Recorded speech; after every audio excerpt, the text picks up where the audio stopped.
वो entrance exam क्या होगा? धम्मपद संघ का प्रथम वर्ष का कोर्स होगा। कोर्स हम कराएंगे, फ्री ऑफ कॉस्ट कराएंगे, किसी से 1 रुपया नहीं लेंगे, और सारा कोर्स कराने की जिम्मेदारी हमारी। पढ़ा लिखा है, न पढ़ है, चाहे गरीब है अमीर है, कोई प्रॉब्लम नहीं है, हम कराएंगे जिम्मेदार। बस हमें हाँ चाहिए, हमें एडमिशन चाहिए। प्रत्येक बौद्ध के लिए, प्रत्येक अम्बेडकरवादी के लिए जो कहता है कि मैं अम्बेडकरवादी हूँ, मैं बाबा साहेब के सपनों को पूरा करना चाहता हूँ, उसके लिए वो कोर्स को पूरा करना बहुत ज़रूरी है। क्योंकि हम जानते हैं कि भारत में बौद्ध धर्म का प्रचार प्रसार करने की जिम्मेदारी बौद्धों के कंधों पर है। मुसलमान करने नहीं आएंगे, हिंदू करने नहीं आएंगे, बौद्ध ही करेंगे। लेकिन क्या बौद्ध धर्म के बारे में कुछ जानते हैं? अभी किसी बौद्ध को बुलाकर यहाँ पूछूं कि बौद्ध धर्म क्या है, तो बोलेगा कि ईश्वर की पूजा नहीं करना, देवी देवताओं को नहीं मानना, अंधविश्वास पाखंड को नहीं मानना, वैज्ञानिक दृष्टिकोण करना, ये बौद्ध धर्म है। इसके अलावा पूछे कि भाई और बताओ बौद्ध धर्म क्या है, बस यही जानता हूँ। बौद्ध धर्म का इतना जानते हैं, अब बताइए क्या ये बौद्ध धर्म है? क्या इस प्रकार से इतनी बात जानने के बाद बौद्ध धर्म का प्रचार हो पाएगा? बहुत से लोग बोलते हैं कि तथागत बुद्ध ने सामाजिक आंदोलन किया, कोई कहता है कि तथागत ने राजनीतिक आंदोलन किया, कोई कहता है कि तथागत बुद्ध ने आर्थिक आंदोलन किया। अरे भाई, मैं कहता हूं कि तथागत बुद्ध ने केवल एक आंदोलन किया, और वो था मनुष्य का कल्याण करने का आंदोलन। और केवल एक ही लक्ष्य था कि मनुष्य का कल्याण कैसे हो, और इस लक्ष्य की तरफ भगवान बुद्ध बढ़े तो उसके जो बाई प्रोडक्ट थे, उसके रूप में राजनीतिक सत्ता सभी लोगों को मिली। केवल राजा नहीं उसका भोग करता था, सभी, क्योंकि राजा का मन, उसका चित्त, उसमें सुधार हो गया, उसके विकार शांत हो गए, तो एक अच्छा राजा लोगों को मिला जो कि लोगों की भलाई करता था। तो सत्ता का सुख सबको मिला, आर्थिक उन्नति सबको मिली, क्योंकि व्यापारी जो है लोगों को कष्ट नहीं पहुंचाते थे, उनका जो है शोषण नहीं करते थे, सामाजिक अत्याचार और शोषण शांत हो गया। तो ये जो हमारा एक लक्ष्य होता है, उस लक्ष्य के बहुत सारे बाई प्रोडक्ट्स होते हैं। तो इसीलिए बाबा साहेब मूर्ख नहीं थे। जो बाबा साहेब 1950 में संविधान को लागू करवाने के बाद 1956 में बौद्ध धर्म को ग्रहण करने जाते हैं। अगर संविधान और संविधान के द्वारा बनाए गए तमाम कानूनों के द्वारा हमारी सभी समस्याओं का हल हो गया होता, तो बाबा साहेब को क्या पड़ी थी धर्म परिवर्तन करने की, बेमतलब में किसी से पंगे लेने की, किसी से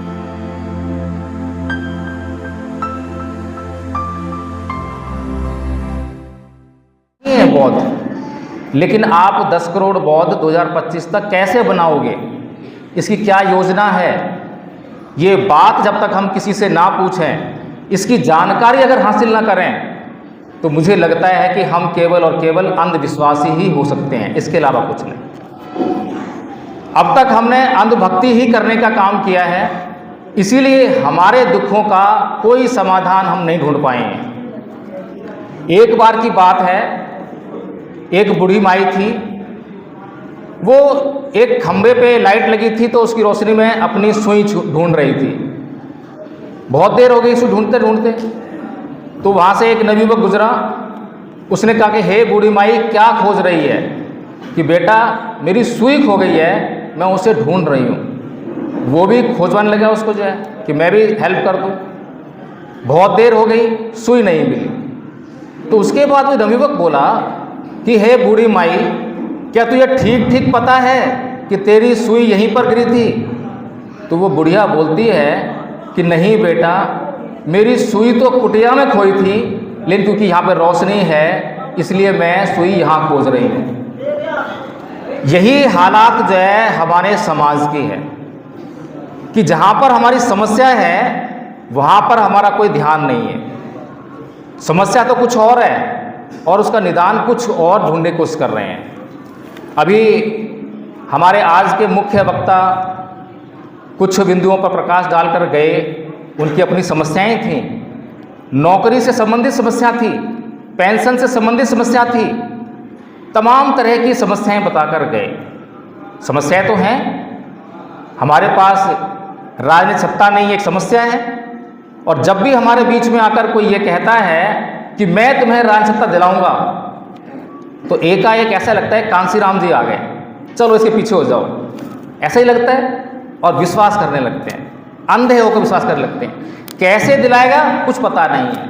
अब तक जो लोग काम कर रहे थे उसमें क्या कमी थी, कोई सुनता नहीं है, कोई पूछता नहीं है। अब तक जो लोग काम कर रहे थे उसमें जो कमियां थी आपने उसमें क्या सुधार किया है, कोई पूछता नहीं है, क्योंकि हम अंधविश्वासी और अंधभक्त किस्म के लोग हैं। दूसरों को अंधभक्त कहना आसान है, लेकिन अपने गलेमान में झांक कर ये चेक करना कि क्या हम भी अंधभक्त तो नहीं है, ये बड़ा मुश्किल है। तो इसीलिए बाबा साहेब डॉक्टर भीमराव अंबेडकर ने जो कुछ भी हमें कहा करने के लिए, जो कुछ कहा, बाबा साहेब कहते हैं कि भारत को बौद्धमय करना है। बाबा साहब यही कहते हैं, और तमाम लोग कहते हैं किसी को ईवीएम हटानी है, किसी को संविधान बचाना है, किसी को आरक्षण बचाना है, किसी को शिक्षित कर रहे हैं। अलग अलग उद्देश्य, लक्ष्य तो एक होता है, और उस एक लक्ष्य को जब प्राप्त करने की तरफ बढ़ते हैं तो उसके बहुत सारे बाई प्रोडक्ट होते हैं। अब बाई प्रोडक्ट क्या होता है? मान लीजिए कि हम एक दरवाज़ा बनाने के लिए लकड़ी लेकर आए और उस लकड़ी में से हमने दरवाज़ा बना लिया। अब दरवाज़ा बना लिया, लकड़ी बची थोड़ी बहुत, उसमें से एक स्टूल भी बन गया। तो जो स्टूल बना वो बाई प्रोडक्ट है। तो इसीलिए बहुत से लोग बोलते हैं कि तथागत बुद्ध ने सामाजिक आंदोलन किया, कोई कहता है कि तथागत ने राजनीतिक आंदोलन किया, कोई कहता है कि तथागत बुद्ध ने आर्थिक आंदोलन किया। अरे भाई, मैं कहता हूं कि तथागत बुद्ध ने केवल एक आंदोलन किया, और वो था मनुष्य का कल्याण करने का आंदोलन। और केवल एक ही लक्ष्य था कि मनुष्य का कल्याण कैसे हो, और इस लक्ष्य की तरफ भगवान बुद्ध बढ़े। तो उसके जो बाई प्रोडक्ट थे उसके रूप में राजनीतिक सत्ता सभी लोगों को मिली, केवल राजा नहीं उसका भोग करता था, सभी, क्योंकि राजा का मन, उसका चित्त उसमें सुधार हो गया, उसके विकार शांत हो गए। तो एक अच्छा राजा लोगों को मिला जो कि लोगों की भलाई करता था। तो सत्ता का सुख सबको मिला, आर्थिक उन्नति सबको मिली, क्योंकि व्यापारी जो है लोगों को कष्ट नहीं पहुंचाते थे, उनका जो है शोषण नहीं करते थे, सामाजिक अत्याचार और शोषण शांत हो गया। तो ये जो हमारा एक लक्ष्य होता है, उस लक्ष्य के बहुत सारे बाई प्रोडक्ट्स होते हैं। तो इसीलिए बाबा साहेब मूर्ख नहीं थे। जो बाबा साहेब 1950 में संविधान को लागू करवाने के बाद 1956 में बौद्ध धर्म को ग्रहण करने जाते हैं। अगर संविधान और संविधान के द्वारा बनाए गए तमाम कानूनों के द्वारा हमारी सभी समस्याओं का हल हो गया होता, तो बाबा साहेब को क्या पड़ी थी धर्म परिवर्तन करने की, बेमतलब में किसी से पंगे लेने की, किसी से दुश्मनी लेने की। बाबा साहेब जानते थे कि ये जो संविधान है और संविधान के द्वारा जो कानून बन रहे हैं, ये मेरे समाज के लिए पेन किलर का काम तो कर सकते हैं, इंस्टेंट रिलीफ दे सकते हैं, तुरंत समाधान तो है, लेकिन परमानेंट रिलीफ नहीं है। अगर कोई ठाकुर साहब हमारे समाज के किसी व्यक्ति पर अत्याचार करते हैं जातिवाद के आधार पर, तो तुरंत ही उसके खिलाफ एफआईआर दर्ज करवा के उनको जेल भेज सकते हैं, ये इंस्टेंट रिलीफ है। लेकिन अगर ठाकुर साहब जेल से वापस आएंगे तो वो हमारे लिए फूलों का हार लेकर नहीं आएंगे कि मैं सुधर गया हूँ, आप जो है मुबारकबाद, नहीं। वो हमारे खिलाफ एक योजना, प्लानिंग लेकर आएंगे कि इस बार मुझसे कहाँ चूक हो गई थी, जरूर कुछ ना कुछ मैंने सबूत दे दिए जिसके कारण जो है मैं पकड़ा गया, अगली बार उसका इंतजाम करेंगे। किसका? आप पर अत्याचार करने का। तो बाबा साहेब इसीलिए जानते हैं कि ये जो कानून है ये मेरे लोगों के लिए जी का जंजाली बना रहेगा, इसीलिए वो अपने लोगों का चित्त सुधारने के लिए कि तुम जो है इस जाति से मुक्त हो जाओ, तुम अपने आप को छोटा मानना ही बंद कर दो, इसलिए धम्म की शरण जाओ। जब धम्म की शरण जाओगे तो तुम्हारे सारे रोग अपने आप मिट जाएंगे। तुम्हारी जाति ही सबसे बड़ा रोग है, सबसे बड़ा रोग ही जाति है, और वो जाति मिट नहीं रही है। जाति क्यों नहीं मिट रही है? क्योंकि जाति को मैं ही मान के बैठा हूँ, मैं ही अपने आप को नीच मानता हूँ, मैं ही अपने आप को छोटा मान रहा हूँ, और मुझे इस बात पे कोई अपमान महसूस नहीं होता है कि लोग मुझे नीच कह रहे हैं या मैं अपने आप को नीच कह रहा हूँ। मुझे ये आभास ही नहीं है कि मैं अपने आप को नीच कह रहा हूँ। इसीलिए धम्मपद संघ ने ये सोचा कि भारत में जो बाबा साहेब ने जो हमें लक्ष्य दिया है वो बहुत महत्वपूर्ण है। अगर ये भारत बौद्धमय हो जाएगा, यानी कि भारत बौद्धमय कब होगा? खाली एससी लोग इसको बौद्धमय नहीं कर सकते, एसटी लोग नहीं कर सकते, ना ओबीसी कर सकते, ब्राह्मण, बनिया, ठाकुर सभी लोग मिलकर जो है इसको बौद्धमय करेंगे। और बौद्धमय क्या होने का मतलब क्या है कि सबके नाम के आगे जो है बौद्ध लगा दो तो बौद्धमय हो जाएगा? हो जाएगा? नहीं होगा। अगर ऐसा होता तो बाबा साहेब ने 1956 में धर्म परिवर्तन किया, लाखों लोगों ने उनके साथ में धर्म परिवर्तन किया। लाखों लोग कम होते हैं धर्म परिवर्तन करने के लिए, किसी धर्म का प्रचार करने के लिए। लेकिन भारत में बौद्ध धर्म का प्रचार प्रसार क्यों नहीं हो रहा है? वो इसलिए नहीं हो रहा है क्योंकि वे लोग जो बौद्ध बने थे केवल प्रतीकात्मक बौद्ध हैं, सिंबॉलिक बौद्ध हैं, नाम के पीछे से केवल बौद्ध लगाकर घूमने वाले बौद्ध हैं। कार्ल मार्क्स की जब मृत्यु हुई तो केवल 14 लोग उसके अनुयायी थे, केवल 14 लोग। पूरी दुनिया में कोई देश ऐसा नहीं है जिसमें उसके विचार पर आधारित पार्टी ना हो, और आधी दुनिया में तो उसकी विचारधारा पर आधारित सरकारें बनी हुई हैं। तो बाबा साहेब के विचार क्या इतने खराब है कि भारत में भी उनका प्रचार प्रसार नहीं हो पा रहा। भगवान बुद्ध का धम्म कितना खराब है कि भारत में फल फूल नहीं सकता। भगवान बुद्ध के धम्म में कोई दोष नहीं है, बाबा साहेब के विचारों में कोई दोष नहीं है। दोष तो हमारी कार्यशैली में है कि हमने उन बातों को समझा ही नहीं। इसीलिए धम्मपद संघ ने इस बात पर बहुत बारीकी से गौर किया कि कारण क्या है। कारण ये है कि धर्म परिवर्तन हम किस प्रकार से कर रहे हैं। तो धम्मपद संघ ने ये समझाने का काम किया कि उसमें 3 बातें होती हैं धर्म परिवर्तन में। पहली बात होती है प्रतीकों का परिवर्तन, कि हमने पहले जिन मूर्तियों की पूजा करते थे उनको घर से निकाल दिया, तस्वीरें हटा दी और बाबा साहेब और बुद्ध की तस्वीरें और मूर्तियां लेकर आ गए। बुद्ध विहार जाना शुरू कर दिया, कपड़े बदल दिए, सफ़ेद कपड़े पहनना शुरू कर दिए, पंचशील का झंडा अपने घर पर लगा दिया। ये सब प्रतीक है जिनको देखने के बाद कोई ये कह सकता है कि ये व्यक्ति बौद्ध है। ये पहला परिवर्तन हो गया। दूसरा परिवर्तन होता है धार्मिक रीति रिवाज, परंपराओं और उत्सवों का परिवर्तन। ये भी समाज ने कर लिया। आसान है ना, कोई दिक्कत नहीं है इसको करने में, बहुत से लोग इसको भी नहीं कर पाते हैं। तीसरे प्रकार का जो परिवर्तन है वो है चित्त का परिवर्तन। अब यहाँ पर जो है समस्या खड़ी हो आती है, क्योंकि इस प्रकार के परिवर्तन की मांग केवल और केवल भगवान बुद्ध करते हैं, और दुनिया में ना तो मुसलमान करते हैं, ना ईसाई करते हैं, ना हिंदू करते हैं। कोई मतलब नहीं चित्त परिवर्तन से। बस खाली तुम धर्म परिवर्तन कर लो, आज तुम हिंदू कल मुसलमान बन जाओ, आज तुम मुसलमान हो कल हिंदू बन जाओ, बस हो गया धर्म परिवर्तन। लेकिन भगवान बुद्ध कहते हैं कि अगर पहले 2 परिवर्तन तुम करोगे तो ठीक, नहीं करोगे तो ठीक, लेकिन अगर तुमने तीसरे प्रकार का परिवर्तन नहीं किया तो तुम्हारा कल्याण किसी हालत में नहीं हो सकता। हो सकता है क्या? कल्याण तो चित्त में सुधार करने से ही होगा। कल्याण कपड़े बदलने से नहीं होगा। मेरे चित्त में काम है, क्रोध है, मोह है, लोभ है, द्वेष है, तृष्णा है, ईर्ष्या है, राग है, दुनिया भर के विकारों से मैं पल प्रतिपल जल रहा हूँ, बीमार हूँ, मैं मानसिक बीमार हूँ, मैं दूसरों से घृणा करने की आदत पड़ गई है, दूसरों से द्वेष करने की आदत पड़ गई है। मैं मेरा कल्याण कैसे कर सकता हूँ? जब मैं अपना कल्याण नहीं कर पा रहा, दूसरों का कल्याण मैं कैसे कर पाऊँगा? इसीलिए धम्मपद संघ ने यह विचार किया कि भगवान बुद्ध का मार्ग उस पर चलना पड़ेगा, उस पर लोगों को चलने के लिए प्रेरित करना पड़ेगा। इसीलिए धम्मपद संघ ने ये जो हमारे आचार्य बैठे हैं इनकी ड्रेस पर फोकस नहीं किया कि आप एक पार्टिकुलर ड्रेस पहनकर आना ताकि लोगों में एक अच्छा इंप्रेशन जाए। एक फोटो सेशन होगा, मंच बहुत बड़ा लगाएंगे, बहुत सारी भीड़ के सामने आपको दिखाएंगे, बहुत सारे यूट्यूबर्स को बुलाएंगे, फिर आपका जो प्रचार, नहीं, कोई मतलब नहीं है। और ये सारे जो आचार्य बैठे हैं, बहुत सारे आचार्य आज पहली बार मिल रहे हैं, मैं पहली बार मिल रहा हूँ। हम लोग केवल और केवल गूगल मीट पर जुड़े हैं और गूगल मीट पर इनकी ट्रेनिंग हुई है, और आप देख रहे हैं कि किस प्रकार से इन्होंने जो है वो जो पाठ्यक्रम धम्मपद संघ ने बनाया। धम्मपद संघ ने भारत में बौद्धों की संख्या बढ़ाने के लिए, बौद्ध बनाने के लिए बौद्ध धर्म की शिक्षा को 3 भागों में बांटा। प्रथम वर्ष का कोर्स, द्वितीय वर्ष का कोर्स और तृतीय वर्ष का कोर्स। प्रथम वर्ष का कोर्स है प्रत्येक बौद्ध के लिए, प्रत्येक अम्बेडकरवादी के लिए जो कहता है कि मैं अम्बेडकरवादी हूँ, मैं बाबा साहेब के सपनों को पूरा करना चाहता हूँ, उसके लिए वो कोर्स को पूरा करना बहुत ज़रूरी है।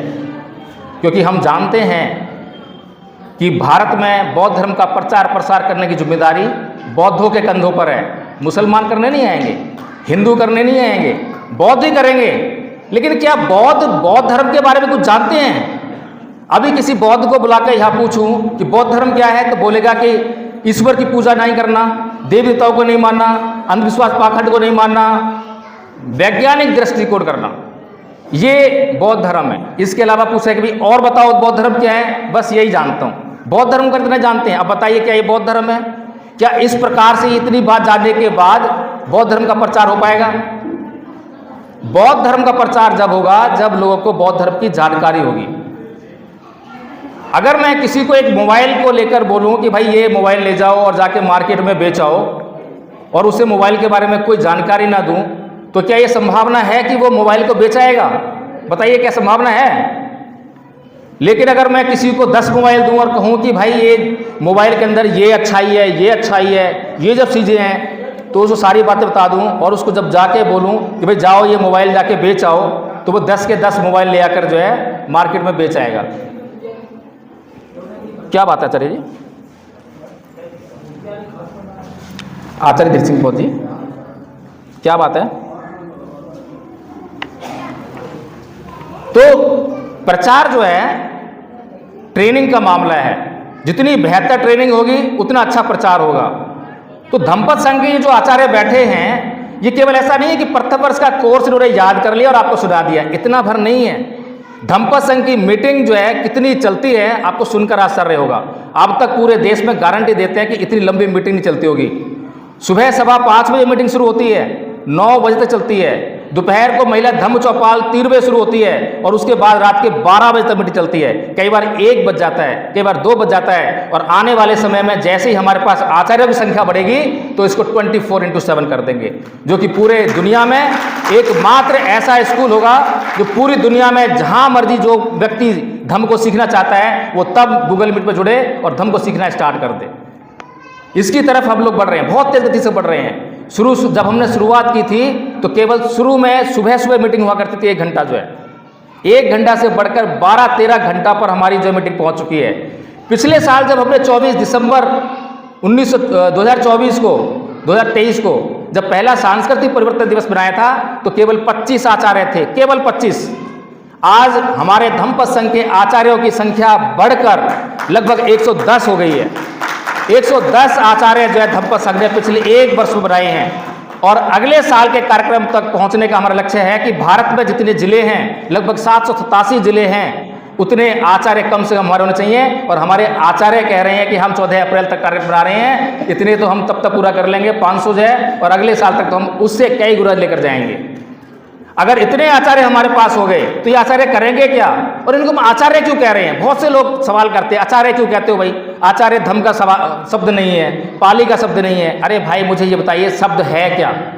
बताइए शब्द क्या है? शब्द तो ध्वनि है। मैं कुछ बोल रहा हूँ, ध्वनि तो बोल रहा हूँ। इस ध्वनि से जो निकल रहा है उसका संयोजन हो रहा है, उससे शब्द बन रहा है, शब्द से भाव पैदा हो रहा है, भाव से भावना बन रही है, भावना से विचार बन रहा है, विचार से विचारधारा बन रही है। तब जाकर कहीं आपको अच्छा लगता है, कहीं जाके बुरा लगता है।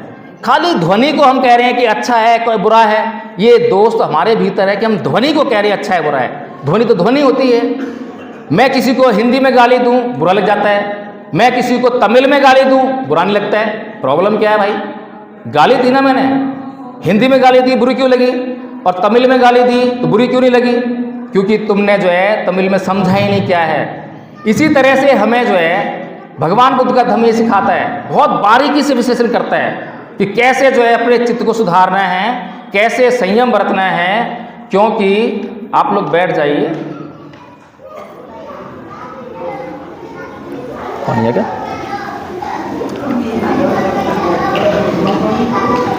ये धम्म का संबंध जो है चित्त से है, आपके कल्याण से है। आपका कल्याण अवरुद्ध है क्योंकि आपका चित्त विवार है। आपके साथ में कभी भी किसी के साथ में लड़ाई झगड़ा होता है तो उसका कारण यही तो है कि आपने किसी के द्वारा कहे गए कुछ शब्द सुन लिए जो कि आपको बुरे लगे। अगर आपने समता का भाव रखा होता, उसके शब्द सुने लेकिन कोई रिएक्शन ना किया होता, तो क्या आपको बुरा लगा होता? मानकर उससे व्यवहार किया होता तो क्या आपकी भावना आहत होती? नहीं होती। तो भगवान बुद्ध का जो धम्म है खाली प्रतीकों से काम चलने वाला नहीं है। मेरी माताओं, मेरी बहनों, यहाँ पर मैंने आपको जो है मैंने शब्द इस्तेमाल कर रहा हूँ जो कि गुनाह है। धम्मपद संघ है, यहाँ पर मैं बेशक मुझे आमंत्रित किया गया है कि मैं धम्मपद संघ का संस्थापक हूँ, लेकिन मेरे पास कोई अधिकार नहीं है कि मैं संस्थापक हूँ, कोई अधिकार नहीं है। यहाँ पर आचार्य बैठे हुए हैं, यहाँ पर आप लोग बैठे हुए हैं। आप जिस दिन धम्मपद संघ की पहली मीटिंग अटेंड करेंगे, आप उसी प्रकार से प्रसिद्ध करने का आपको अधिकार मिलेगा जितना अधिकार मुझे है। कोई भेदभाव नहीं है, इसी का नाम संघ है। और ये जो संघ है ये नियमों पर चलता है। इसमें लगभग 110 नियम हैं। जो कि आचार्यों के आपसी व्यवहार को रेगुलेट करते हैं। संघ में ये देखते हैं कि कौन सीलों का पालन कर रहा है, कौन सीलों का पालन नहीं कर रहा है। पवाना विधि, मुझे लगता है कि भिक्खुओं तक को नहीं पता है कि पवाना विधि क्या होती है। हमारा संघ जो है पवाना विधि का आयोजन करता है। हर हफ्ते जो ये चेक करता है कि किसने कौन से सील तोड़े हैं। बताओ, अपने आप बताओ पहले तो। अगर अपने आप कोई नहीं बताता तो फिर संघ से पूछते हैं, क्या किसी ने किसी को सीलों का उल्लंघन करते हुए देखा है? क्या किसी ने किसी को संघ के द्वारा बनाए गए नियमों का उल्लंघन करते हुए देखा है? अगर किसी के द्वारा किसी नियम का उल्लंघन पाया जाता है तो उसको दंडित किया जाता है। ऐसे नहीं छोड़ा जाता, दंडित किया जाता है। और ये दंड क्या है? उसके ऊपर आर्थिक दंड लग सकता है, शारीरिक दंड लग सकता है। हमारे बीच में हमारे संघ के संघ नायक मौजूद हैं और इन्हीं के ऊपर आधारित रहता हूँ। एक बार इनको दंडित किया गया, किसी बात को लेकर संघ का निर्णय नहीं मान रहे थे तो दंडित किया गया। क्या दंड मिला? कि 1 हफ्ते तक आप अपना गूगल मीट में माइक नहीं खोलोगे। जिसको ज़्यादा बोलने की आदत हो, जिससे बोले बगैर रहा ना जाए, और उसको 1 हफ्ते तक आप साइलेंट कर दो तो उसके लिए दंड है या नहीं है? तो इस प्रकार से जो संघ दंड देता है वो भी सदस्य के कल्याण के लिए, संघ के कल्याण के लिए, समाज के कल्याण के लिए, किसी का नुकसान करने के लिए दंड नहीं देता। कोई ऐसा नहीं है कि उस पर जो है जुर्माना थोप दिया, वो भर नहीं पा रहा है, उससे पूछते हैं कि आपको ये दंड दिया जा रहा है, कहीं आपको कोई समस्या तो नहीं हो रही है? समस्या हो तो बता दीजिए ताकि उसको जो है दूसरा दंड दिया जा सके, बदला जा सके। कुल मिलाकर उद्देश्य ये है कि किस प्रकार से मनुष्य का कल्याण किया जाए, किस प्रकार से भारत को बौद्धमय बनाया जाए। जब ये भारत बौद्धमय होने लगेगा तब किसी राजनेता को ये नहीं कहना पड़ेगा कि मैं बौद्ध धर्म की बात करूंगा तो मुझे लोग वोट नहीं देंगे। अभी तो ये कहते हैं ना, अभी क्यों कहते हैं? क्योंकि उसको वोट देने वाले लोग या तो हिंदू हैं या मुसलमान हैं या किसी और धर्म को मानने वाले हैं, लेकिन बौद्ध धर्म को मानने वाले लोगों के आधार पर कोई जीत हासिल नहीं कर रहा। जब कोई हमारे वोटों के आधार पर सत्ता प्राप्त कर ही नहीं रहा तो हमारी बात करेगा कैसे? तो इसलिए हमें जो है ये जो बौद्ध बनाने की जो प्रक्रिया है इसमें और तेजी लेकर आनी है। और सबसे आसान काम अगर है तो भारत में यही काम है कि बौद्ध धर्म का प्रचार प्रसार करना। लोगों को बड़ा मुश्किल लगता है, लेकिन धम्म संघ ने जिस तरह से अपना काम करना शुरू किया है मुझे कोई मुश्किल नहीं लगता, बड़ा आसान लगता है। कोई ठाकुर साहब भी आ जाए तो मुझे आसान लगता है, क्योंकि मैं ठाकुर साहब का कल्याण करना चाहता हूँ। ठाकुर साहब बीमार हैं, ठाकुर साहब के चित्त में जातिवाद घुसा हुआ है, क्योंकि बीमारी है, द्वेष है, घृणा है, अहंकार है, ये बीमारियां उनके चित्त में हैं, इसीलिए तो बीमार हैं। तो उनका कल्याण कैसे होगा? मैं उनके कल्याण की कामना करूं नहीं करूं? तो बहुजन समाज के बहुत से लोग बोलते हैं कि नहीं, उनके कल्याण की कामना क्यों कर रहे हो, तो दुश्मन है। अरे भाई, अगर उसका कल्याण नहीं होगा, उसके चित्त के विकार नहीं मिटेंगे, तो वो हमारा कल्याण को जो अवरुद्ध करे बैठा है, हम पे जो अत्याचार कर रहा है, वो अत्याचार कर ही इसलिए रहा है क्योंकि उसको नहीं मालूम कि ठाकुर कैसे है, उसको नहीं मालूम ब्राह्मण कैसे है। पैदा होती उसके माँ बाप ने बोल दिया कि तू ब्राह्मण है तो ब्राह्मण मान लिया, पैदा होती किसी को बोल दिया तू चमार है, चमार मान लिया। ये कौन सी व्यवस्था है भाई? ये व्यवस्था को बदलना पड़ेगा। इस व्यवस्था को केवल और केवल धम्म के माध्यम से बदला जा सकता है, और धम्म का जो गुण है बहुत प्रभावशाली है। हम जो धम्म संघ के माध्यम से जो कार्य करने का प्रयास कर रहे हैं, जो कार्यशैली को अपनाया है, अगर हमें कहीं पर दर्द होता है हमारे शरीर में तो हम क्या करते हैं? कुछ ना कुछ दवाई लेते हैं। कोई आकर हमें बोलता है कि भाई साहब ये वाली दवाई खा लो, आपको तुरंत आराम हो जाएगा, और दवाई खाई, आराम हो गया। उसके बाद क्या करते हैं? दूसरे को देखा, उसको भी दर्द हो रहा है, अरे भाई ये वाली दवाई खा ले, आराम हो जाएगा। तो क्या उसको सलाह देने की जो कंपनी को तनख्वाह दी थी दवाई कंपनी ने, या किसी ने कहा था प्रचार करना? क्यों प्रचार करा? क्योंकि उसको उसका एक्सपीरियंस हो गया, अनुभव हो गया कि हाँ इस दवाई को खाने से आराम होता है। तो भगवान बुद्ध का धम्म अगर गुणकारी है, वैज्ञानिक है, जब हम मंचों के माध्यम से वक्ताओं को सुनते हैं, भिक्खुओं को सुनते हैं, तो बड़े बड़े अलंकार लगा के बताते हैं कि ये धम्म ऐसा है, ये ऐसा है, वैसा है ऐसा। हमें पता है सबसे धर्म में, लेकिन कैसे है वो तो बताइए। आप तो कहते हो कि क्रोध मत करो, ये तो बात सभी कहते हैं। 5 सीलों का पालन करो, कौन नहीं कहता बताइए मुझे? कौन से धर्म का आदमी कहेगा कि हत्या करो? कोई कहेगा क्या? कोई नहीं कहेगा। कौन से धर्म का आदमी कहेगा कि चोरी करो? कोई नहीं कहेगा। कौन से धर्म का आदमी कहेगा कि व्यभिचार करो? कोई नहीं कहेगा। ये सारी बातें सभी जानते हैं। समस्या ये नहीं है कि आप ये नहीं कर रहे हो, ये कर रहे हो। समस्या ये है कि आप ये सब जानते हो कि ये नहीं करना है, तब भी आप वो क्यों कर रहे हो? क्या कारण है? उस कारण पर केवल और केवल भगवान बुद्ध फोकस करते हैं। और वो कारण जब आपके सामने उपस्थित होते हैं कि आप चाहते हो कि आप पाप कर्म ना करो, आप चाहते हो कि पुण्य कर्म करो, तो आखिर ऐसा हो कैसे रहा है कि आप पाप कर्म को रोक नहीं पा रहे हो और पुण्य कर्म कर नहीं पा रहे हो? भगवान बुद्ध धम्पद में कहते हैं कि अभित्रेत कल्याणे पापा चतंग नवारिये दंदंग ही करोति पुण्यंग पापस विरमते मनो, कि जल्दी कीजिए पुण्य कर्म करने में, क्योंकि शीघ्र ही आपका मन पाप में डूबने वाला है। अब ये बात जो है, जो समझ जाए वो क्या करेगा? वो हर पल अपने चित्त पर नजर रखेगा कि अभी मैं क्या कर रहा हूँ, अभी मैं पाप कर रहा हूँ, अभी मैं पुण्य कर रहा हूँ, पाप कर रहा हूँ, अरे भगवान बुद्ध ने कहा है कि पाप कर्म नहीं करना है, हटाओ वहाँ से पुण्य कर्म। पाप कर्म कर रहा हूँ, कुछ करने लग जाऊँ पुण्य कर्म, ताकि पाप कर्म से बच जाऊँ। भगवान बुद्ध ने धम्पद की एक एक गाथा में इतना सटीक संदेश दिया है, लेकिन वो सटीक संदेश बौद्धों तक नहीं पहुँच पा रहा है। मैं बाई बर्थ बुद्धिस्ट हूँ, बचपन से बुद्धिस्ट हूँ। मैंने बचपन से ही वंदना करना सीख लिया, कब पिरो सीख लिया पता ही नहीं चला, कब पंसिल याद कर लिया पता ही नहीं चला। बुद्ध और उनका धम्म मैं बचपन से पढ़ रहा हूँ, कई बार पढ़ लिया होगा, लेकिन धम्म क्या है मुझे समझ में नहीं आया। लेकिन धम्म पद जैसे मेरे हाथ में आया 2016 में, मेरी आंखें फटी फटी रह गई। पहला पद याद करने में मेरी नींदें याद आ गई। मेरे बेटे ने मुझसे पहले याद कर लिया पहला पद, हमने कंपटीशन किया, 5 पद उसने याद कर लिए, मैं पहले ही पद पे था। उसके बाद जब पहला पद याद हो गया तो दूसरा पद आसानी से याद हुआ, फिर तीसरा पद। धम्मपद के लगभग 100 पद पे मेरी जो है पकड़ है, 100 पद याद कर रखे बेटा। और वो 100 पद हैं जो बहुत महत्वपूर्ण हैं, समाज को बताने के काम आते हैं कि किस तरह से जो है धम्मपद हमारा जो है हमारे जीवन में कल्याण कर सकता है। अभी आचार्य लोगों ने आपको एक गाथा बताई होगी, अकोछी मंगवदी मंगजी नी मंगा हासी में ये चैतंग उपनहंती वीरंगते संग न सम्मति। उसने मुझे मारा, उसने मुझे पीटा, उसने मुझे लूट लिया, उसने मुझे जीत लिया, जो ऐसा मन में बनाए रखते हैं उनका वैर कभी शांत नहीं होता। अब बताइए कितने बहुत जानते हैं? जानते तो सारे ही हैं, ये तो सत्संग चलते रहते हैं। अमल कितने करते हैं? अमल कैसे किया जाए? अमल कैसे होगा? आर्य अष्टांगिक मार्ग में 7वां अंग है सम्मा सती। सम्मा सती कितना महत्वपूर्ण अंग है, कितने लोग जानते हैं? सम्मा सती क्या है कि हर पल मैं जागरूक रहूं कि मैं क्या कर रहा हूं, अभी मुझसे क्या हुआ, पिछले क्षण घटना घट गई, क्रोध आया, ठीक है क्रोध आया, क्योंकि क्रोध क्यों आया? हमारे पास 6 इंद्रियां हैं, 6 इंद्रियों के 6 विषय हैं। जब इंद्रियों का विषयों के साथ में संपर्क होगा तो वेदना तो होगी होगी, वेदना होगी, नेचुरल है।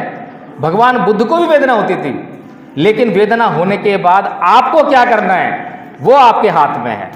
वेदना होने पर आपको रिएक्शन देना है या नहीं देना, उसकी आपको प्रैक्टिस करनी है। यही धम्म है। धम्म ये नहीं है कि हमें पता है कि क्रोध नहीं करना है, चोरी नहीं करनी है, निंदा नहीं करनी है, ये हम जानते हैं, लेकिन ये चित्त के किस अंग से किस प्रकार से घटित हो रही है, घटना कैसे घट रही है, ये सब सोचना जो है धम्म का काम है।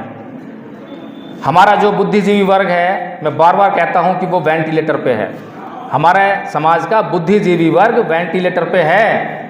क्यों वेंटिलेटर पे है? क्योंकि बाबा साहेब ने जो मार्ग दिखाया उसको वो समझ नहीं पाया। अब समाज जो बैठा हुआ है, समाज अपने आप में कुछ नहीं है, समाज आश्रित है अपने समाज के बुद्धिजीवी वर्ग पर, क्योंकि उसको उसी का नेतृत्व प्रदान करना होता है।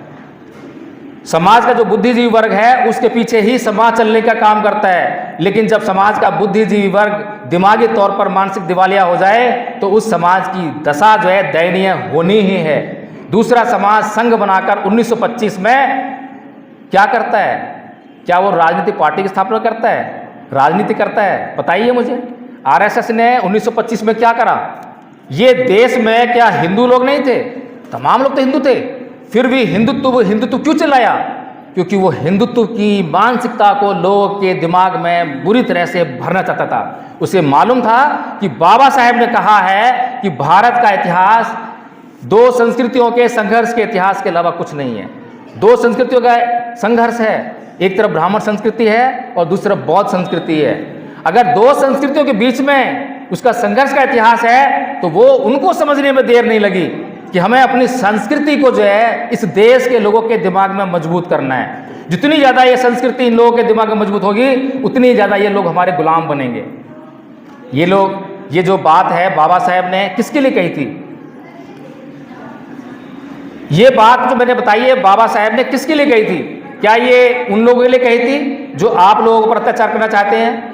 ये विडंबना है, दुर्भाग्य है पूरे संसार का कि कि इस संसार में जब जब महापुरुषों ने जिसके कल्याण के लिए जो बात कही है, उन लोगों ने उस बात को नहीं पढ़ा, उन लोगों ने उस बात को नहीं समझा, लेकिन जिन लोगों के खिलाफ वो बात कही है, उन लोगों ने उस बात को अच्छी तरह से अध्ययन किया और उसको अध्ययन करके उन्होंने जो उनके खिलाफ वो जो करना चाहते थे उसको काम कर डाला। उदाहरण देता हूं, आदरणीय संघ आराम से बैठ जाएं, शांति से।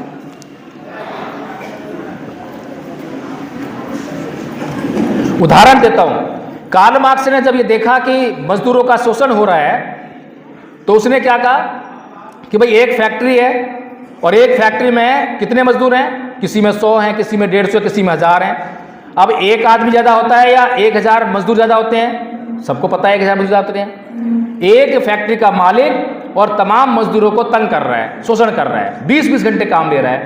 कार्ल मार्क्स ने फिर एक फॉर्मूला दिया कि हे दुनिया भर के मजदूरों, तुम इकट्ठे हो जाओ और इस फैक्ट्री मालिक को तो मार भगाओ, मार डालो और फैक्ट्री पे कब्जा कर लो। ये एक थ्योरी दी ना उसने, और ये थ्योरी किसके लिए दी? मजदूरों के लिए। लेकिन उस थ्योरी को मजदूरों ने नहीं पढ़ा।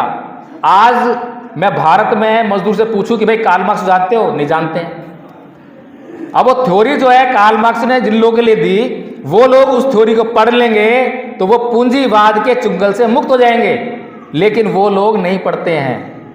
अब पढ़ेंगे कैसे? क्योंकि समाज का जो बुद्धिजीवी वर्ग है उसके ऊपर ही तो है ये पढ़ाने का काम। अगर समाज का बुद्धिजीवी वर्ग लोभी हो जाए, लालची हो जाए, स्वार्थी हो जाए, अपने निजी हितों में लग जाए, तो वो कैसे पढ़ाएगा और कैसे पढ़ेगा? तो दुनिया भर का मजदूर जो है इसलिए परेशान है क्योंकि उसने कार्ल मार्क्स को नहीं पढ़ा, और भारत का जो बहुजन समाज है वो इसलिए परेशान है कि उसने बाबा साहेब को नहीं पढ़ा, और बाबा साहेब को पढ़ भी लिया तो बाबा साहेब को समझा नहीं। जैसे कि बहुत से लोग बोलते हैं कि शिक्षित बनो, संगठित रहो, संघर्ष करो, बड़ा आसान लगता है।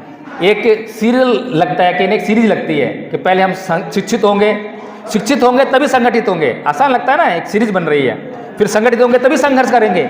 लेकिन बाबा साहेब का मैंने एक स्लोगन और सुना अंग्रेजी में, जिसमें कहते हैं educate, agitate and organise. BAMCEF का जो लोगो देखोगे उस पर ये लिखा हुआ है। तो अगर इंग्लिश में जो लिखा है वो सही है तो हिंदी में बोलते हैं वो गलत है, अगर हिंदी में लिखा है वो सही है तो इंग्लिश वाला गलत है। अब बताइए कौन सा सही है कौन सा गलत है, बताइए। हैं? अब अंग्रेजी में क्या कह रहे हैं और हिंदी में क्या कह रहे हैं? हिंदी में बोल रहे हैं शिक्षित बनो। शिक्षित बनो मतलब मुझे अपने आप के लिए कह रहे हैं, एक स्वार्थपूर्ण वाक्य है, शिक्षित बनो। मैं शिक्षित बनके क्या कर रहा हूं, क्या करूंगा? नौकरी हासिल करूंगा, नौकरी करके क्या करूंगा? अपने बच्चों को पालूंगा, समाज के लिए नहीं। और अंग्रेजी का वर्ड क्या है? एजुकेट। एजुकेट क्या है? एक वर्ब है, क्रिया है। क्या कह रही है? शिक्षित करो। फर्क है कि नहीं है? उसमें कर्तव्य बोध है। बाबा साहेब कर्तव्य से बिंधे पड़े थे, तो शिक्षित बनो कैसे कह सकते हैं? तो शिक्षित करो ही कहेंगे ना। जब शिक्षित करने की जिम्मेदारी आएगी तो शिक्षित कैसे करेगा? या तो स्वयं शिक्षित होगा तो करेगा, या फिर उसके पास पूंजी होगी तो पूंजी लगा के करेगा, किसी न किसी साधन से शिक्षित करेगा। शिक्षित किसको करेगा? दूसरों को करेगा। तो पहला शब्द क्या हुआ? शिक्षित बनो। और पहला जो शरण गमन है उसमें क्या है? बुद्धं शरणं गच्छामि। बुद्धं शरणं गच्छामि हो गया। क्या है? प्रज्ञा को हासिल करो, प्रज्ञावान बनो, मौलिक विचार उत्पन्न करो, वही तो शिक्षा है। फिर दूसरा शब्द क्या है? एगिटेट। एगिटेट क्या हुआ? एगिटेट हुआ आंदोलित करो। अभी आंदोलन क्या है? आंदोलन के नाम पे सड़कों पर उतर जाओ और जय भीम चिल्लाओ, ये आंदोलन हो गया। क्या ये आंदोलन है? नहीं। आंदोलन का मतलब होता है कि आपने शिक्षा लेते समय ये पढ़ा कि आपके समाज पर अत्याचार हो रहा है, तो उसके बाद आपकी नींद उड़नी चाहिए। उसे कहते हैं आंदोलित करो। आंदोलन, आंदोलित होना। गलत कह रहा हूं क्या मैं? जो लोग अपने समाज के बारे में जब किताबों में पढ़ते हैं, जानकारियां लेते हैं और उन्हें कोई फर्क नहीं पड़ता, तो क्या आंदोलन हो रहा है? आंदोलित हो रहे हैं? नहीं हो रहे हैं। बाबा साहेब की एक एक बात को जब तक हम गंभीरता से समझेंगे नहीं, पढ़ेंगे नहीं, उसको कनेक्ट नहीं करेंगे, तब तक हम सफल नहीं हो सकते। साफ बता रहा हूं, जब कहां पर कमियां हैं वो बता रहा हूं। मैं बुद्धिजीवी वर्ग नहीं हूं। बुद्धिजीवी वर्ग जो है वेंटिलेटर पे है, जिसको ये बातें समझ में नहीं आ रही है, समाज को समझा नहीं पा रहा है। अगर समाज का प्रत्येक व्यक्ति जब शिक्षा लेने जाए और जब वो शिक्षा में ये पढ़े कि मेरे समाज के ऊपर अत्याचार हो रहे हैं तो उसकी नींद उड़नी चाहिए, चैन गायब होना चाहिए, ताकि जब वो शिक्षित हो जाए तो अपना और अपने परिवार का पेट तो पाले लेकिन अपने समाज का भी ध्यान रखे, तब समाज आगे बढ़ेगा। लेकिन अब क्या हो रहा है, अब होता है कि 2 अगस्त को सुप्रीम कोर्ट आरक्षण पर एक डिसीजन देता है और सारा बहुजन समाज का बुद्धिजीवी वर्ग सड़कों पर तरस का विरोध करता है। क्या विरोध कर रहा है, किसके लिए विरोध कर रहा है, क्यों विरोध कर रहे हो भाई? जो लोग आरक्षण के लिए आंदोलन करते हैं क्या उनको सरकारी नौकरी मिलती है? क्या आरक्षण लाभ मिलता है? बताइए किसको मिलता है? और जिनको सरकारी नौकरी का लाभ मिल रहा है क्या वो आंदोलन करते हैं? किस लिए आंदोलन कर रहे हो? किस लिए आंदोलन कर रहे हो? अपने लिए क्यों नहीं करते हो? तो एक एक बात में बहुत गंभीरता है। आदरणीय आचार्य नीलम बौद्ध जी खड़ी हैं, इनकी एक फ्रेंड है, गवर्नमेंट टीचर है, इसी जाति से है, बाबा साहेब के द्वारा दिए गए आरक्षण का लाभ लेकर सरकारी नौकरी हासिल की है। जब आदरणीय आचार्य नीलम बौद्ध जी ने उनको इस कार्यक्रम को करने के लिए कुछ डोनेशन देने के लिए कहा कि भाई कुछ आर्थिक सहयोग करो, 1 रुपये का सहयोग नहीं है। किसके लिए आंदोलन कर रहे हैं? ऐसे लोगों के लिए, ऐसे लोगों के लिए। अब जो IAS IPS बन गए हैं उनके बच्चों को भी IAS IPS बनना है, समाज को नहीं। समाज के लोगों के लिए क्या करेंगे? मुफ्त एजुकेशन सेंटर खोल देंगे। किस लिए? क्योंकि हमारे ऊपर एक ऑब्लिगेशन है पे बैक टू सोसाइटी का, पे बैक टू सोसाइटी करने, क्योंकि बाबा साहब ने कहा है 20 साल जो अपना समाज में लगाना है, एहसान कर रहे हैं। ये कैसा है? जैसे कि हम गरीबों को जाके कंबल बांट रहे हैं सर्दियों में, ऐसे ही तो हुआ। क्या गरीबी दूर हो जाएगी कंबल बांटने से?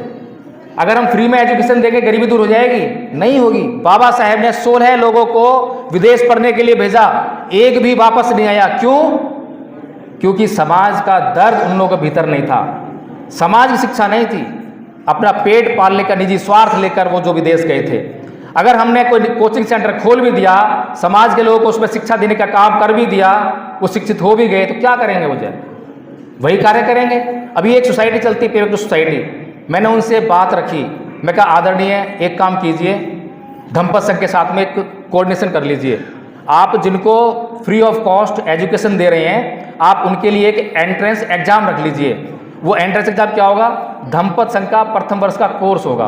कोर्स हम कराएंगे, फ्री ऑफ कॉस्ट कराएंगे, किसी से 1 रुपया नहीं लेंगे, और सारा कोर्स कराने की जिम्मेदारी हमारी। पढ़ा लिखा है, अनपढ़ है, चाहे गरीब है अमीर है, कोई प्रॉब्लम नहीं है, हम कराएंगे, जिम्मेदारी बस हमें हाँ चाहिए, हमें एडमिशन चाहिए। लेकिन उन्होंने जो है कोई सहयोग नहीं करा।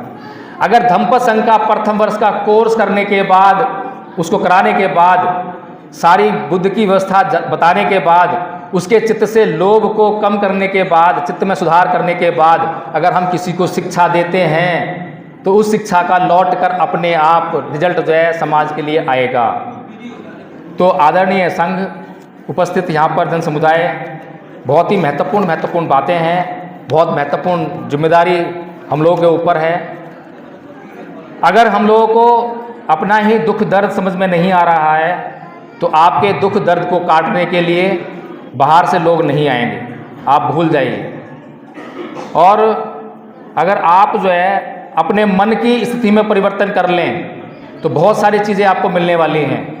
यहाँ पर इस पे जो स्लोगन लिखा है, क्षमा करना सीखिए। बौद्ध तो बन गए लेकिन अभी जो है द्वेष भरा पड़ा है, अहंकार भरा पड़ा है। क्षमा करने की अभी तो बहुत सोचिए मत, बिल्कुल जो है सहनशील बनिए।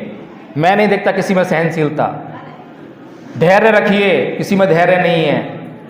एक हिंदू व्यक्ति जिसको हम मनुवादी कहते हैं, हमने धर्म प्रदर्शन करके बौद्ध बन गए हैं। जब हम हिंदू थे तब क्या करते थे? गाली गलौज करते थे, क्रोध करते थे, ये तो करते थे। और जब हम बौद्ध बन गए हैं तब क्या करते हैं? बदल दिया। क्या बदल दिया? गुस्सा करना छोड़ दिया। जब आपने कुछ बदला ही नहीं, ये तो मेन चीज़ है ना, ये मेन चीज़ है कि नहीं है? अगर आपने बौद्ध बनने के बाद अपना गुस्सा करना नहीं छोड़ा, दूसरों को माफ़ करना नहीं सीखा, सहनशील बनना नहीं सीखा, तो कोई परिवर्तन नहीं है। आप अभी भी ब्राह्मणवाद के चंगुल में हो, क्योंकि ब्राह्मणवाद कहता है ईंट का जवाब पत्थर से दो, ऐसे कहता है ना, ईंट का जवाब पत्थर से दो।